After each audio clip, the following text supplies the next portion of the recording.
Hi hello నమస్తే welcome back to my channel. అందరూ ఎలా ఉన్నారు? బాగున్నారా? నేనైతే చాలా బాగున్నానండి. ఈరోజు అయితే మేము స్వర్ణగిరి టెంపుల్కి వెళ్దామని అయితే బయలుదేరామండి. స్కూటీ మీదే వెళ్తున్నాము. ఈ టెంపుల్ వచ్చేసి యాదగిరిగుట్ట భువనగిరి రూట్లో వస్తుందండి. మనం ఇలా రోడ్పై వెళ్తుంటేనే మనకి చూడండి స్వర్ణగిరి టెంపుల్ ఫుల్గా కనిపిస్తుంది కదా. ఇలా వెళ్తూ ఉంటే మనకి ఇక్కడ ఒక ఎల్లమ్మ తల్లి టెంపుల్ కూడా వస్తుందండి. దానికి ఆపోజిట్లో కొంచెం ముందుకెళ్ళి యూటర్న్ తీసుకుంటే స్వర్ణగిరి టెంపుల్ అయితే వస్తుందండి. చూడండి ఎంట్రన్స్లో లోపలికి వెళ్ళగానే ఇలా ఉంటుందన్నమాట. బయట నుండి అసలు చూడడానికి మనకి 2 కళ్ళు సరిపోవండి, అంత బాగా అసలు ఎంత బాగుందంటే అంత బాగుందండి టెంపుల్ అయితే. తప్పకుండా ఎక్కడ ఉన్న వాళ్ళైనా సరే స్వర్ణగిరి టెంపుల్ని ఒకసారి విజిట్ చేయండి. మనసుకు చాలా ప్రశాంతంగా ఉంటుంది. ఇది 1 ఇయర్ పైన 6 మంత్స్ 7 మంత్స్ అవుతుందండి ఇది ఓపెన్ అయ్యి. నాకైతే ఇవాళ కుదిరింది రావడానికి. మనం అనుకున్నప్పుడే వెళ్ళలేమండి, ఆయన పిలుపు వచ్చినప్పుడే అన్నది నిజమని నేను ఈరోజు నమ్ముతున్నాను. ఇలా లోపలికి వెళ్ళగానే స్టెప్స్ ఉంటాయండి. చూడండి మనకి లోపలికి వెళ్ళగానే ఇలా వాటర్ ఫాల్తో ఒక రథం అయితే ఉంటుంది. అసలు చెప్పడానికి కూడా ఇవి మనకి సరిపోదు టైము, అందుకే మీకు మొత్తం అంతా ఒకసారి ఇలా చూపిద్దామని అయితే కొంచెం అందాలన్నీ వీడియో అయితే తీశాను. టెంపుల్ అంతా సరౌండింగ్ అసలు ఏమేమి ఉన్నాయి ఏంటి అనేది అయితే చెప్పడానికి కూడా చాలా కష్టం అనిపిస్తుంది. అన్ని అందాలు ఉన్నాయన్నమాట. చూడండి శ్రీవారి పాదాలు. మనం ముందు వెళ్ళగానే ఎంట్రన్స్లో ఇలా పాదాలు అయితే ఉంటాయి, వాటి మీద కాయిన్స్ ఎలా నిలబెడుతున్నారు చూడండి. టెంపుల్ స్టెప్స్ అనమాట, మీకు కనిపిస్తున్నాయి కదా, అలా పైకి వెళ్ళాలన్నమాట. ఈడకి వచ్చిన తర్వాత పసుపు కుంకుమ వేసి పాదాలకి నమస్కరించుకొని మనమైతే ఇక లోపలికైతే వెళ్ళాలన్నమాట. చూడండి ఈ స్టెప్స్ ఇలా ఎక్కి వెళ్తే మనకి పైన వెంకటేశ్వర స్వామి అయితే మనకి తిరుపతిలో ఉన్నట్టే సేమ్ టు సేమ్ దర్శనం అయితే బాగుందండి. అసలు ఎంత ఫ్రీగా అయిందంటే అంత ఫ్రీగా అయిందనమాట. మేము వచ్చి శుక్రవారం వచ్చాము, మరి శనివారం వస్తే ఇంకెంత పబ్లిక్ ఉంటారు, కానీ శుక్రవారానికే మస్తు పబ్లిక్ వచ్చిరండి. ఇంకపోతే మనం స్టెప్స్ ఎక్కుతూ ఉంటే చూడండి దారి మధ్యలో అక్కడక్కడ ఆయన దశావతారాలు ఇలా ఉన్నాయన్నమాట.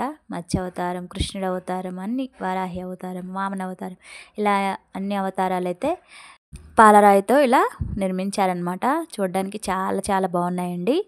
ఇక పైకి వెళ్ళిన తర్వాత చూడండి ఇవన్నీ రథము, ఇవన్నీ మీకు అన్నీ చూపిస్తాను ఎక్కడెక్కడ ఏమేమి అన్నీ ఉన్నాయని. కాకపోతే లోపలికి ఈ సరౌండింగ్ వరకు మాత్రమే మనకి ఫోన్ ఎలా ఇచ్చారండి. ఇక లోపల స్వామివారి దగ్గరికి అయితే ఫోన్ లేదు. ముందే మనకి క్యూ లైన్లో ఫోన్లు ఉన్నాయో చెక్ చేసి తీసేసుకుంటున్నారనమాట. ఒకవేళ మనం బై మిస్టేక్ ఎలాగైనా తీసుకెళ్ళినా కానీ లోపల మళ్ళీ ఇంకొక గదిలాగా తలుపు ఉంటుందండి. అక్కడికి వెళ్ళేసరికి మనకి అక్కడ తెలిసిపోతుంది ఫోన్ ఉన్నది కూడా. ఎవరు అలా చేయకండి, ఫోన్స్ అయితే ఇచ్చేసేయండి. మనం ఇలా వీడియో రూపంలో చూసే కంటే కూడా మనం అలా దగ్గరికి వెళ్ళి ఆయన దర్శించుకొని చూస్తేనే కూడా మనకి చాలా మంచిది అనుకుంటా. అందుకేనేమో మనకి ఫోన్లు కూడా ఎలా లేవు.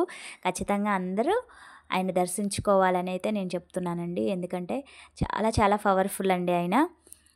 చూడండి ఫుల్ పబ్లిక్ వచ్చిర్రు. ఇంకా నేను అదిగో అక్కడ కనిపిస్తుంది కదా, అదే గేట్ అనమాట. అక్కడికి వెళ్ళాకైనా మనకి ఫోన్లు ఉంది లేనిది తెలిసిపోతుంది. కాబట్టి ఫోన్లు అయితే ఎలో లేవు. మీకు బయట వరకు అయితే నేను అంతా చూపిస్తాను, ఎక్కడెక్కడ ఏమేమి ఉన్నాయనేది చూసేయండి.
చూసారు కదా, మేము కూడా మొత్తం అంతా తిరిగేసి మీకు కూడా వీడియో అయితే ఫుల్గా చూపించానని అనుకుంటున్నాను.